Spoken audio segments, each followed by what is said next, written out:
Happy Saturday, it's Karen of Karen Gwen Customs. Today we are traveling to Ese Azenabor's bridal shop in Dallas. If you don't know who Ese Azenabor is, she is a Nigerian bridal designer and she is one of the best in the industry. So I'm so excited to get to go see her storefront and I'm gonna bring you guys along with me. So stay tuned.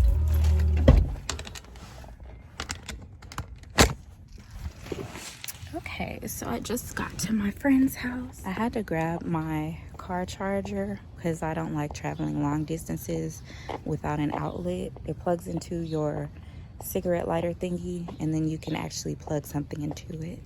I'll put the link in the description box. I have arrived. Are you dressed? No, but you can come up. I'm just, Kendra told me I should have been wearing a jean jacket.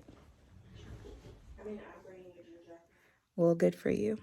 I have another jean jacket, but I'm really kind of big. I don't need a jean jacket.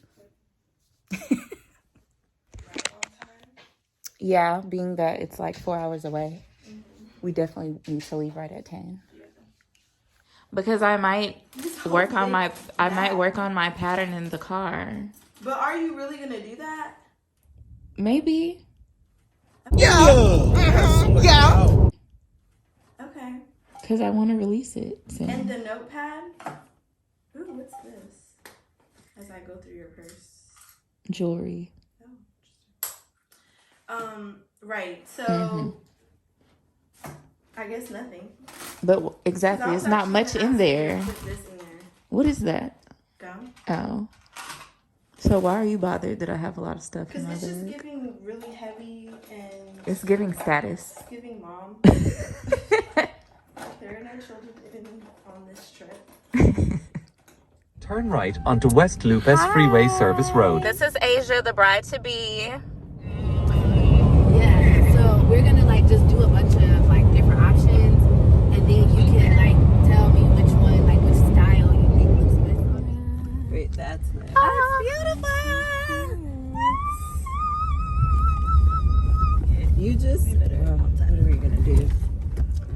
So I walked in first to ask where to park, and my initial reaction when I walked in, I was just blown away at how beautiful it is. Like, just look around. Like, it was breathtaking. Asia, she had an appointment for 1:30. I think they were late. They're just trying to find parking that way. Okay, thank you. Oh my God, it's so beautiful in there. Did you guys see it? It's so pretty. It's so pretty in there.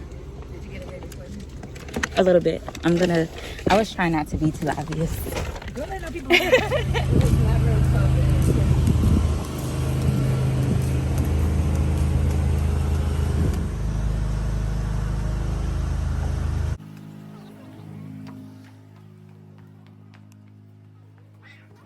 That is a dress.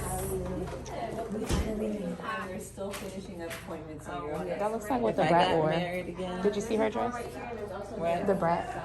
No. That looks like her dress. No, it's so pretty. I'm wearing This is kind of the bodice she Jimmy was Choo. talking about. With the one sleeve. Oh, Oh, my yeah. gosh. This is like a mix of what she was talking about, where it's the one sleeve, but it's not a full sleeve. And it's the cut that we liked. Yeah. Except for she just wanted that little tone down and the drape in the back. It's so beautiful. Hi. This is what she was looking for. But this is the first one we need to try on. Except for is there one a little more skinny? Because she didn't really want mermaid. Oh, really? No. Look at this. Oh, wow. Is that like a bustier? Mm-hmm. So you probably pair it with a skirt. Yes. Wow. I like that. It's 2 layers. See, I think she can get away even if she has a sleeve like this for the traditional. Mm-hmm. This is like, no. And it's not going to be like, oh my gosh, there she goes again with the slide drape sleeve. She's going to be so excited. I love that they're black. I love that they're black. I'm rooting for everybody black.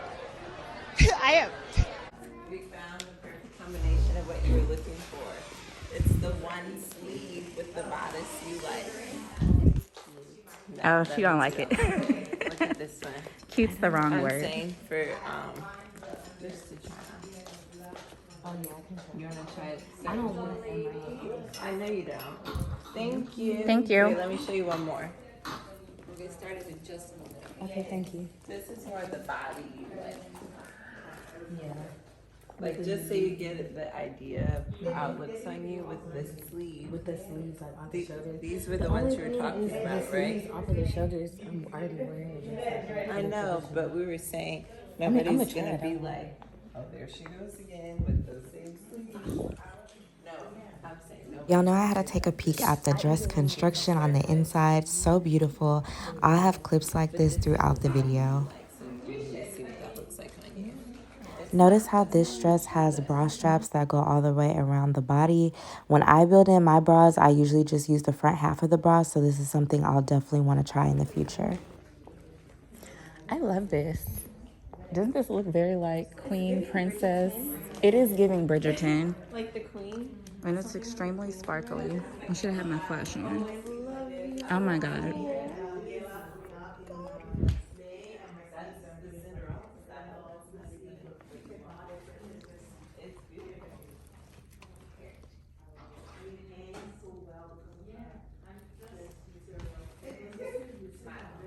The boning structure in this dress, amazing.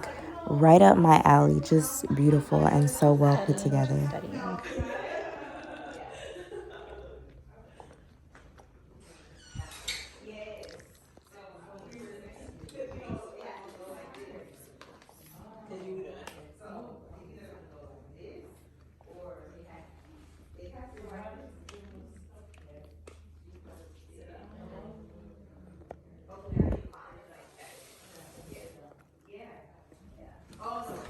I'm still perfecting mine, so I'm just here to observe.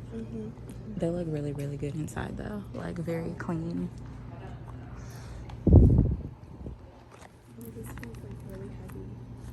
This is really like thick too. It's like very strong.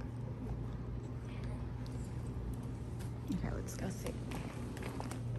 Girl. Hold on, not yet. I told you that. Oh, I'm sorry, I took a sip. See, wait. She's not. Are you going to toast? Yeah. Can you do that? Yeah. So right now, Asia's meeting with the bridal consultant. She's getting a custom-made dress by Ese, so she's showing her some videos and pictures for inspiration and just explaining in detail exactly what she wants her dress to look like. But maybe if it can be a detachable. Overskirt? Yeah. Okay. Overskirt. Like detachable. So it would be detachable. And with the detachable, you can do it both ways. So you can do it from the waist where you have your full dress open, or you can do a ball gown. You can do a ball gown with a skirt and then make that part detachable and have something more fitted underneath. So I feel like that gives you more of a two-in-one look because no one can see what that dress underneath looks like. So the reception, you could big have your fitted. So you'll have your ball gown for the ceremony, and then you'll have something nice and fitted for the reception. I love how the consultant framed the two-in-one option. I think that's a great idea, especially for like an indecisive bride who wants like both looks in one. Both styles. And then for sleeves, I know you mentioned that you didn't want it coming up here like a turtleneck. Do you want this whole part open? Because we can do a long sleeve, a detachable long sleeve from just the off shoulder. So, okay. Here's my thing about just the off shoulder. I want my shoulders to be covered. So now Asia is elaborating on how she feels about certain styles of sleeves and how she perceives herself to look in different styles. If your bride or whatever client you have is not like elaborating on things like that, where their insecurities are or what their concerns are for the style of dress you're going to be making them, you definitely need to ask so you can be cautious of avoiding those types of things that they are nervous about when you make their dress. On the illusion, so you can have it scattering up, kind of off your shoulder, and then coming down your that arm. cut So where it that's comes- one thing it's about not doing sweetheart. illusion that's really It's that fun. where You it can place comes down bleeding wherever here, you want like it to the- have. What is it called? You do. What I call would it have called it sweetheart? sweetheart. You say But are you would? saying that plunges lower? Yeah, just where it comes to. I would call it a plunging sweetheart. I don't know if there's another word for it. The one, yeah. Is there another word for it? Do you like that lady? Because I think she's talking about like a plain cut here, but I think she was the one she showed us was the more plunging. Yeah. So it's definitely not going to be something that we have in our collection. I feel like with all of these details, it's going to be something more to custom. You're saying she wants it open like down here. Asia, when she talked about the neckline, did you want it more of just the plain up here? You want it more of a kind of somewhat plunging sweetheart? So the crystals and all of that, we can do that going into a plunge. So you'll have that plunge look, but you're gonna have illusion up here because you need that support to keep those sleeves up. You can't have it come too low because it's gonna be it's just gonna fall. So I really like how the consultant did that. I want you guys to remember, as designers, you cannot allow your client to suggest or ask for design elements that are physically impossible for you to accommodate when you're actually sewing their dress. Just because something sounds pretty doesn't mean it's actually going to be possible to execute. So as your client is throwing ideas out there, you have to remain firm and assert that you're the expert in the industry and that you know what is going to work best for their dress. And you can see in this consultant's face that she's confident with the things that she is suggesting and the boundaries that she's setting. And Asia is also very confident in following her suggestions. So part of it is exuding confidence in your communication with the client. And another huge part is being knowledgeable about what you're doing. How do you want that shape to be? Do you want it to kind of come down all the way straight? Do you want to have like a little flare in there? Do you want to have a slit? Go back to it. I don't want to slit. No slit, okay. I look at the back. Plunging, no, covered. Because I'm gonna have sleeves, I don't want it back. You want I don't think my covered dress with can plunge. What they did was put Asia in a ready-to-wear gown, even though she's getting custom. This is basically a starting point, and you'll see as this video progresses that they're going to bring out different fabrics and different materials and things to hold up to the dress to get her thoughts and opinions on so that she can narrow down her custom dress design.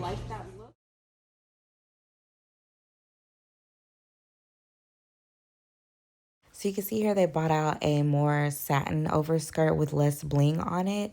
And then they had these appliques that they brought out to pin on the skirt to give her a real-time, like, live idea of what the dress would look like if she got this particular style of overskirt. And this was done throughout the appointment. They would bring out different swatches of different materials, hold it up to the dress so she could really see like what her custom dress would look like, give it a thumbs up, thumbs down, and just basically build her own custom dress.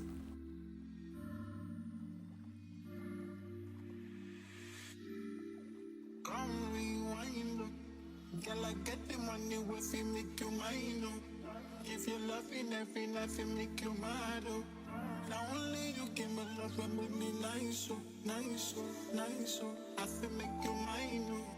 Thought I love you, plus I never make you minus. If I let you smoke, is you gon' lose my lighter. If you paranoid, then What's your hesitation? Okay, You'll be able to, You'll just I feel have like this around the waist. You want it higher? Go ahead. Yeah, you say. I feel like It's not cooking for you. do you not like the clean look with the crystals I on love the top? bottom of that. Or is it the shape? I think it is a little bit of both. Like I like the nude up underneath a lot. I really like the like nude sheer look. New sheer look. Okay, then the Mikado wouldn't be the type of dress we would do for you. But is it Because possible? of skirts. But is I it know. But you possible? could do this Mikado skirt with that. That's what, first strip. yeah, I was gonna ask. Is it possible for the underneath if she likes the sheer on the bottom part and then Then there would be no point in doing Mikado. Yeah, I could tell. We can do like yeah, actually we can do like a nude sheer dress and then have a Mikado skirt over it. that's what you like. Because I feel like it would match. spending night, thinking I love you every day.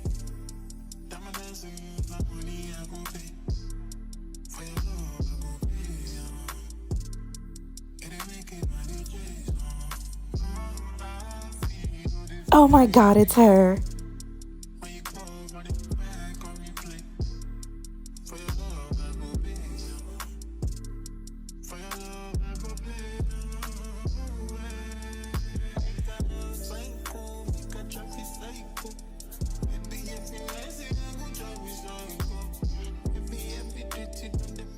So at this point, Ese came out to the register area, reviewed all of the specifications that Asia has selected during the try-on process, created her sketch. Look how simple and clean it is. We all need to stop stressing about doing these excessive sketches, because if you're good at what you do, your work is going to speak for itself. The sketch is merely a formality to make sure that you and the client are on the same page as far as the main details go.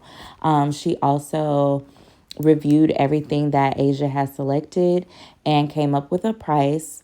And this part of the process was so inspiring for me. I know as entrepreneurs, we all struggle with naming prices from time to time. I definitely do. And to watch Essay review like what Asia wanted and give her a price, be confident in it, and it was not cheap, you guys. It was not cheap at all. It's nowhere near anything that I've ever charged for a gown. Very inspiring. Like, she was confident in the work that she does and the value that it's worth, and Asia had no problem making her deposit that day. The sparkly tulle full detachable skirt with the beading that's Oh, you don't like detachable? I have to start doing this. This helps like hold your boobs up. It's like having a bra on the inside of your dress. Cause I always put a bra inside and then I cut it at the side and there's nothing in the back except like a regular dress. But if you have this, yeah, and it looks like, right. This is giving like Young, Famous, and African. It's real heavy. Open the back if you can. Oh, okay. So there's a modesty panel and laces. Yes. It keeps your back from being exposed. So like if someone bigger was to put this on and it didn't like lace as tight, their back would be out. So that's why you have fabric there.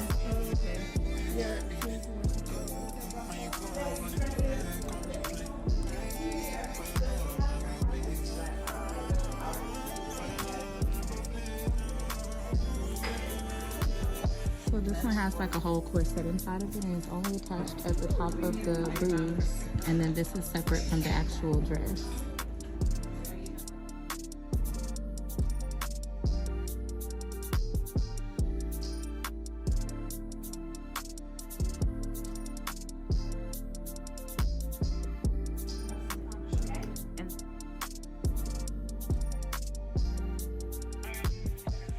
Okay, so I look a mess because it's like 5 in the morning. It's actually October. It's October the 3rd, and I filmed that video or the footage of us going to Ese Azenabor's bridal shop back in April. And this is the first that I've like had the time to like sit and edit the videos. Going to her storefront was an amazing experience, and I actually got an opportunity to like meet her, which I was not expecting to do. While Asia was trying dresses on, one of my bridal clients called me and she was just like asking me some questions about wanting to add some items for her bridal party. And when I got off the phone, I was just talking about it, and Asia's best friend who came along with us was like, "Oh, you make dresses?" And I was like, "Yeah," like I tagged along because I was really like, I really admire this designer. I wanted to see like her storefront. And she's like, "Are you gonna introduce yourself?" And I was like, "Oh my God, no, like I don't want to bother her." I am not like an extroverted person at all. I'm actually like very shy when it comes to meeting new people. So I had no intentions of talking to her. I just like to like blend into the background, and people think that I'm extroverted because I do YouTube, and I'm really shy in person. And she was like, "Oh my God, like you have to talk to her. What do you mean like you're missing out on a networking opportunity?" So I got up the courage to introduce myself. So I introduced myself to her, and I told her like I was, very much in awe of her shop, and like that I admired her work. And she was so nice. She asked me like what style of wedding dresses do I like to make. And I told her like I love like sexy like mermaid, exposed boning style dresses. And I showed her like some of my work and like one of my recent wedding dresses, and she said it was beautiful. And I'm just like so happy that I went out of my comfort zone and spoke to her, because it just was the icing on the cake on the experience. Like just being at her shop alone was amazing, but getting to like actually meet her and speak with her was awesome. Some of the major things that I took away from the experience, I liked, or I was relieved to see that the consultation is somewhat similar to what I already do when I meet with bridal clients. So I start with asking for inspiration photos. I will not talk to someone about a design without seeing a picture of something that they like, just so that I have an idea of what they want, and so we can kind of quickly get on the same page. So I like that part. Totally agree with how they do their consultations, as far as like asking the client also verbally what they want, what they are worried about, where their insecurities lie, what they want to see in their dress, what they don't want to see in their dress. And then I also like how she had ready to wear dresses there for the clients to try on, but then also swatches and samples of appliques to hold up to the dress, so the client could get a better idea of what they wanted. As I continue to grow and expand my business, I really want to be able to do something like that.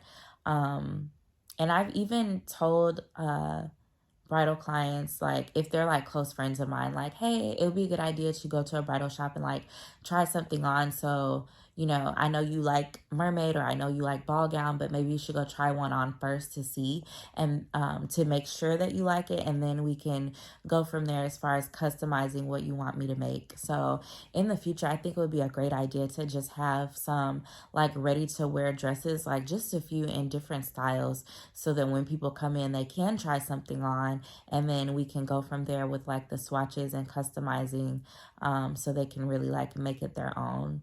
So I thought that part was like really, really cool. As far as their process, hold on, let me look at my notes, because I took some notes about their timeline. Okay, so I took some notes because Ese Azenabor is obviously like one of the best in the industry, and I wanted to leave with some best practices that I could implement into my own bridal business. So they like to book their clients 12 to 16 months in advance, and that's a very, very long time frame. For me, I do have people come to me that far in advance of their wedding, but for me, it becomes a struggle with planning how to like allocate the time. When is a good time for a first fitting? When is a good time for a final fitting? Because there is so much time between fitting and wedding, or between consultation and wedding date. They do their first fitting 2.5 months before the wedding, final fitting 1 month before the wedding, and it's a 2-day process. So if you don't live in Dallas where her shop is, you need to be prepared to stay overnight. I really like that. So say a person is booking their dress in December of 2022, their wedding is December 2023. That means SA would do her fitting in mid-September, because that's 2.5 months out. So first fitting mid-September, 2.5 months before the wedding, and final fitting in November when the wedding is in December. And they have to be available for 2 days for any like last minute alterations. So I think that's great. I'm definitely going to write that down, because I want to have some like solid processes in place for when I begin to take my next bridal clients, and be able to put myself on a solid schedule so I know how to allocate my time. I will say when someone is booking that far in advance, and we see this happen on social media all the time, like a wedding client books their stuff way in advance, but then the designer, like at the end of the process, runs out of time to like complete everything on time. Well, and this is my opinion, likely because you're booking someone at the beginning of a 12-month process. They're making a deposit that's really probably, and we struggle with this because we undercharge all the time. Their deposit is probably really only covering materials. So you're not really making like real money on the process until the client is taking the dress home. And a lot of clients are not ready to pay for their dress until the end of the process when they are about to get married. So when you're a small business owner, you're having to figure out, okay, well, when should I finish this? Like, it's December 2022. Their wedding is December 2023. And they've already kind of said like they really don't want to make their final payment until like, I don't know, October 2023 or something. And you then have to figure out how you're going to make money in the meantime because you still have a business to run and bills to pay. But then you have all this work that you have to do. That you're not going to get paid for until a couple months before the wedding or whenever the client's ready to pay. So for that reason, like I really like this timeline, because you're able to set a schedule for yourself, not run out of time, and still be able to communicate with the bride what your schedule is and when they should expect to see some progress on the dress. So I like that. I'm definitely going to be implementing that. What else? She collects a 50% deposit, which is great. I do 60%. But her dresses are way more expensive, so I'm sure 50% is awesome for her. And then because Asia was booking her dress so far in advance, I forget what month it's in, but she booked really far in advance. So Ese allowed her to pay 25% upfront and then do another 25% later to get her to that halfway mark. And if you pay cash instead of a card, they take money off because they don't have to cover that processing fee. There were 3 fees that went into the pricing of this project. The dress was in the 5-digit range. I don't really like to tell people's like personal business like on YouTube. So if you're curious, you can inbox me or ask in my group and we can discuss it there. But as far as public facing, I'm not going to go into super detail, but I will tell you the dress was in the 5-digit range. The total was in the 5-digit range. The dress itself was in the 5-digit range. The overskirt was in the 4-digit range. And the veil was also in the 4-digit range. So I have struggled in the past with a client will come to me and say, okay, well, I want this dress. And I say, okay, well, it's going to be X amount of dollars. We'll say $1,000, because there was a period in time where I was being stupid and charging $1,000 for wedding dresses and pretty much making no money because the materials are so expensive. But they would say, okay, well, I want this dress. I say, okay, $1,000. Oh, well, I want a veil too. Oh, okay, well, I'll do the veil. I'll throw the veil in. No, don't throw anything in. When someone is getting anything made, if they're asking for extra stuff, they're asking to pay extra money and you need to request extra money. Do not throw things in because you will regret it in the long run. So I liked that she charged separately for each item and came up with a total price. What else? I think those are the main things. I definitely learned a lot from this experience. Again, it was a beautiful storefront. It was very inspiring to see a Black woman be able to run a business of that magnitude with such not only popularity, but good reputation. Because popularity will only take you so far. But her reputation speaks for itself. And to see a Black woman be able to confidently charge what she charges and constantly be booked constantly be getting clients and getting people flying in from all over the world to get dresses custom made by her. It was just very inspiring. And it just made me like think about my own future as a designer, specifically a bridal designer. And yeah, I hope you guys enjoyed watching this vlog as much as I did enjoy experiencing it. I hope that you learned something that you were able to implement into your own business, and that it inspired you as well to set higher goals for yourself.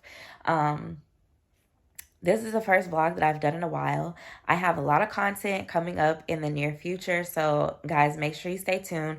Turn that notification bell from personalized to all so you get notified every time I upload a video like this. And I'll see you guys in the next video.